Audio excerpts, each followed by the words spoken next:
Imagine walking barefoot over floods 200 brief hot coals without getting burned. Is it mind over matter, a miracle, or just clever psychology? Thousands swear by Tony Robbins' Firewalk is life-changing, but what's really happening? We dive into the shocking science and dark secrets behind this iconic ritual. Would you take the first step? The physics behind firewalking, your brain is screaming at you right now. Don't walk on fire. You'll get burned.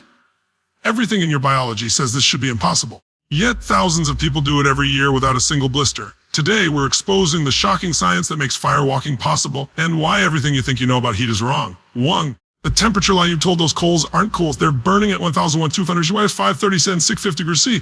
Hot enough to melt aluminum, turn sand into glass, give third-degree burns in seconds.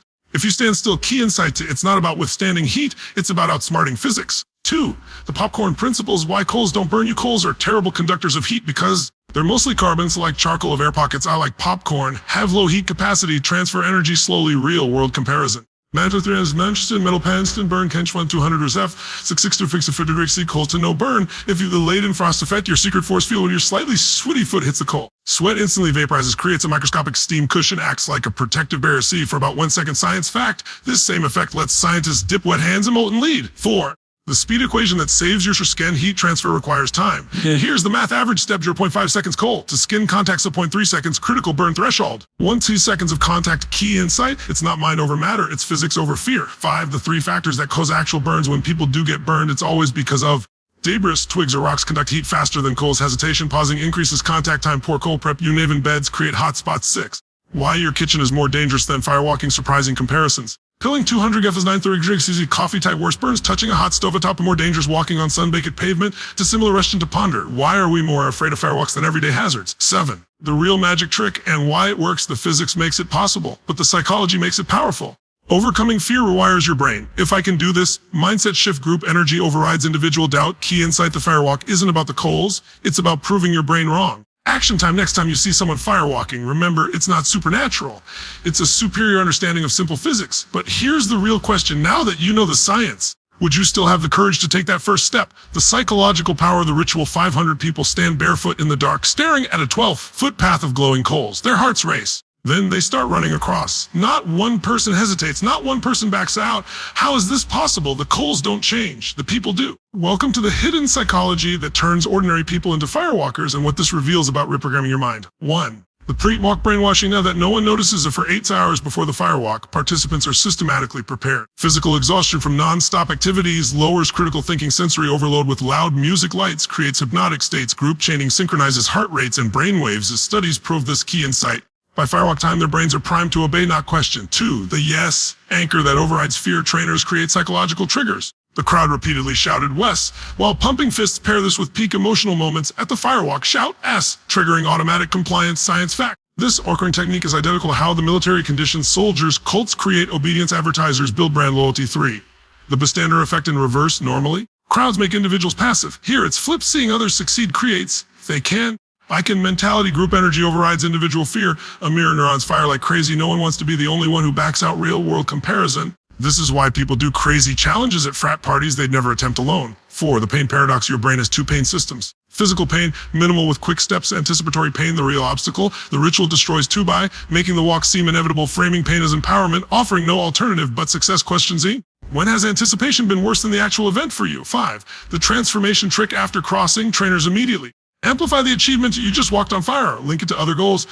If you can do this, you can quit your job, create new identity. You're now the kind of person who key insight. The firewalk isn't the change, it's the excuse for change. 6. Why smart people believe the wrong lesson. Participants think, I conquered fire. False. What really happened? I conquered my fear response to a manageable physical challenge. True, this misattribution explains why the effect feels magical. 7. How to harness this power safely. You don't need firewalks to benefit. Try pre-commitment rituals before big decisions. Group accountability for tough goals. Anchoring techniques like a power phrase. Reframing challenges as rites of passage. Key insight. Rituals work whether you believe in them or not. That's the science. Action time. The firewalk's real power was never in the coals. It's in proving one undeniable truth. Your mind's limits are imaginary. But here's the challenge. If you can be programmed to walk on fire, what else could you be programmed to do? And who's doing the programming? The dark side. When it goes wrong, the motivational speaker pumps his fist as another participant completes the firewalk. See, it's completely safe. He shouts. But behind the scenes, paramedics are treating third-degree burns. This is the part they don't show in the viral videos. Today, we're exposing what really happens when firewalking goes wrong and why those 1 in 1,000 odds might be dangerously misleading. 1. The Burn Ward Reality Hospital reports reveal second-degree burns requiring skin grafts, permanent nerve damage, and feet infections from cold deburrs lodged in wounds. One ER doctor's chilling quote, "We see these injuries every Firewalk season, always from people who were told you can't get burned if you believe." 2. The 3 hidden factors that cause injuries. It's not about weak mindset. Physics doesn't care about your motivation. A. Cold contamination. Twigs or rocks conduct heat 10x faster than pure coals. Nevin beds create unpredictable hotspots. Wet coals can cause steam burns. B. Human error. Hesitation. Adding 0.5 seconds to critical burn threshold with partial. Poor placement are super vulnerable. Taking coals on planet folds is distribution who wants to be a person who double ass spots one person in worlds are. The cover-up playbook. Event organizers routinely make injured participants sign NDAs, blame burns on not following instructions, claim no serious injuries in 20 years, while local hospitals say otherwise at 4. The psychological damage they never mentioned beyond physical harm. Trauma, when the empowering experience turns painful. Loss of trust in future self-help programs. Shame from being the only one who got hurt. 5. The legal gray zone. Why more lawsuits don't happen. Waivers that hold up in court. Difficulty proving negligence. Victims too embarrassed to come forward. 6. The frightening parallels. Firewalk injuries mirror extreme cult initiations, hazing rituals gone wrong, dangerous viral challenges. 7. How to evaluate risk honestly. If you're considering a Firewalk, ask, what's the trainer's medical training? Is there actual EMS on site? What's their injury rate? Get it in writing. Are alternatives available for those who opt out?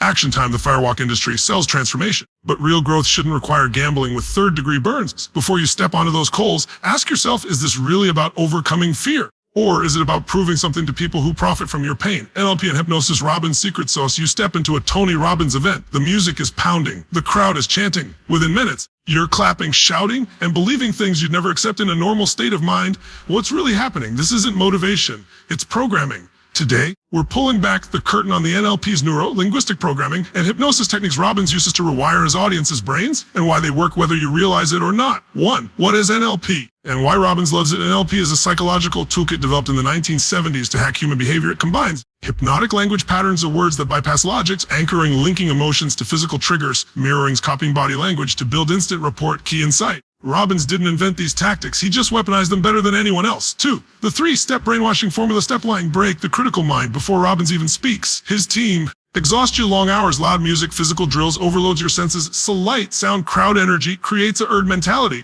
Say, if everyone's doing it, you can play result. Your emotional brain shuts off. Your emotional brain takes over. Step 20, install new beliefs. Once you're suggestible, Robbins uses embedded commands, hidden directives in sentences when you feel unstoppable. Total shifts, lowering his voice on curiouses, repetition loops, mantras like I am unstoppable. An example, ever wonder why people suddenly buy 3,000 programs after his events? This is how. Step 3 is anchor the high at peak emotional moments. Like firewalking, Robbins makes you pump your fist and shout, Wes. Later, when he shouts, your brain replays that rush. Now, he can trigger that state on command. Say, when selling a coaching package, science fact, this is the exact technique used in cults and military training. 3. The hypnotic language tricks. Robbins' speeches are packed with hypnotic patterns. Imagine for a moment, say, induces trance. You might wonder, creates curiosity, openness, people like you, social proof, pressure, real world example. When he says, can you feel that shift happening? Your brain literally searches for a shift to comply. 4, the transformation, illusion. The breakthroughs at his events aren't accidents.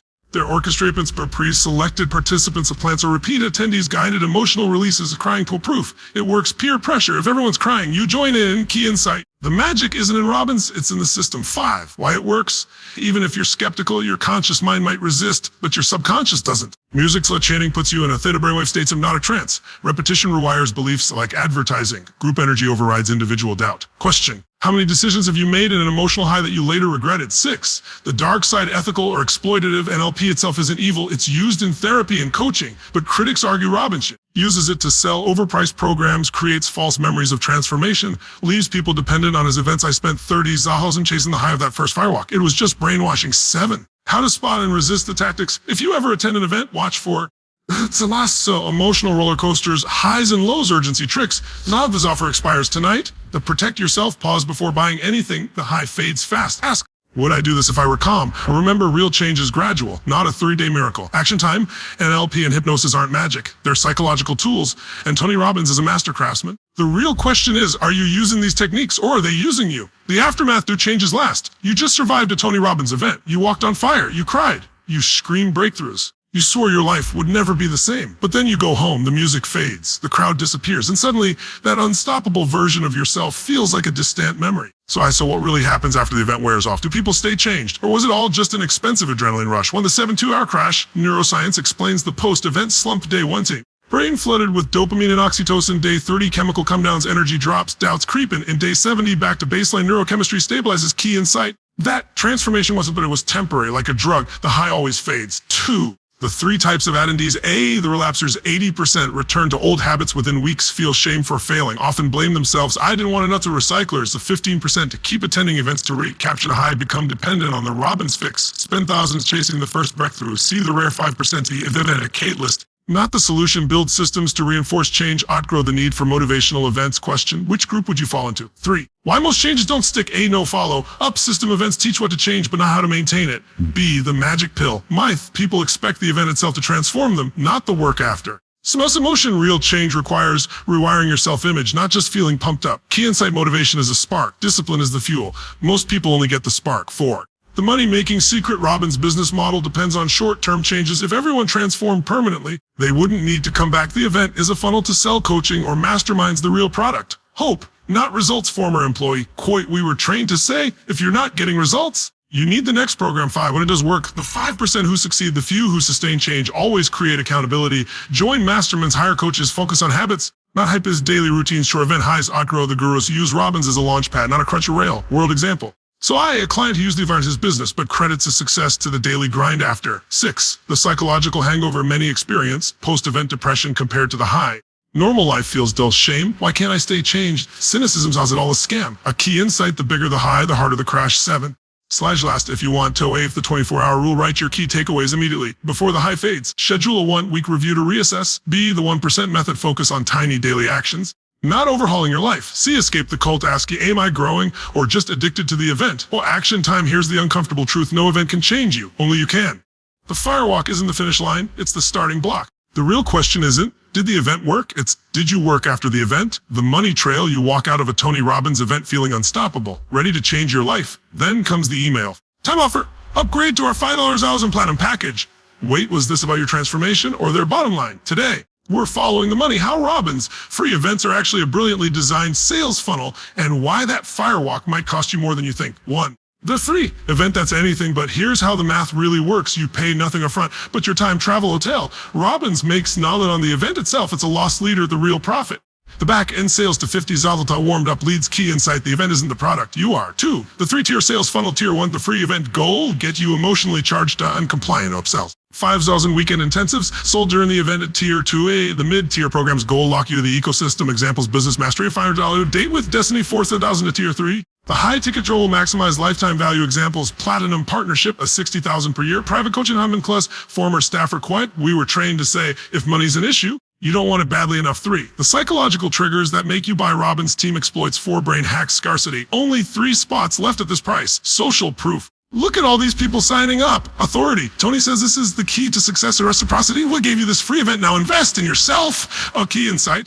You're not decided by, you're being engineered to. 4. Where the money really goes. That $1,000 breaks down to $2,000 sales commission. Aggressive recruiters and 500 venue and logistics of 1,000 world. Marketing to lure the next batch of 500 actual content. Question, would you pay $1,000 if you knew this? 5. The scholarship scam, can't afford it? No problem. They'll suggest. Maxing on credit cards, invest in yourself. Borrowing from retirement accounts, they're in house financings as at 18% APR. Former attendee story, I went $30,000 into debt. When I asked for a refund, they said, you didn't do the work. 6. The cult-like retention strategy once you buy. You're in the system. Monthly master at $297 per month. Exclusive retreats at 10,000 was fear-based emails. You're losing progress. Key insight. The product isn't transformation. It's the promise of transformation. 7. How to spot and resist the pitch. If you attend an event, watch for urgency pressure. This offer expires tonight. Guilt tripping if you walk away.